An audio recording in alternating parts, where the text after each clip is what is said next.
ఒక గ్రామంలో లక్ష్మయ్య అనే రైతు ఉండేవాడు. అతను చాలా కష్టపడేవాడు, కానీ ఎప్పుడూ అసంతృప్తిగా ఉండేవాడు. పంట బాగా వచ్చినా ఇంకా ఎక్కువ వచ్చి ఉండాలి అని బాధపడేవాడు. ఒకసారి ఉగాది పండుగ వచ్చింది.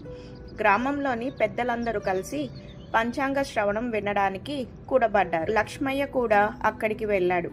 పంచాంగం చెప్పే వృద్ధుడు ఇలా అన్నాడు: ఈ సంవత్సరం ఎవరు కష్టపడతారో వారికి ఫలితం తప్పకుండా వస్తుంది.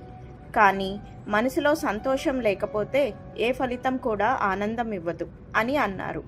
ఆ మాటలు లక్ష్మయ్య మనసులో బాగా పడిపోయాయి.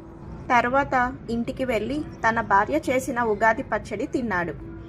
ఆమె ఇలా చెప్పింది: ఈ పచ్చడిలో ఉన్న ప్రతి రుచిలాగా మన జీవితంలో కూడా అన్ని అనుభవాలు అవసరం, కానీ వాటిని ఎలా స్వీకరిస్తామో అదే ముఖ్యం. లక్ష్మయ్య బాగా ఆలోచించాడు. తాను ఎంత పంట పండించినా ఆనందించలేదని గుర్తు చేసుకున్నాడు. ఆ రోజు నుంచి అతను తనలో మార్పు తీసుకొని వచ్చాడు.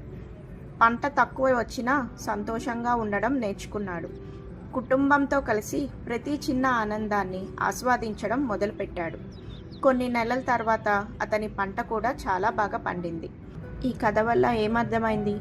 సంతోషం మనసులో ఉంటుంది, దాన్ని మనమే పెంచుకోవాలి. ఈ కథ మీకు నచ్చినట్టయితే లైక్ చేయండి, షేర్ చేయండి. మరెన్నో ఇలాంటి చిన్న కథల కోసం నా ఛానల్ని సబ్స్క్రైబ్ చేసుకోండి. ధన్యవాదాలు.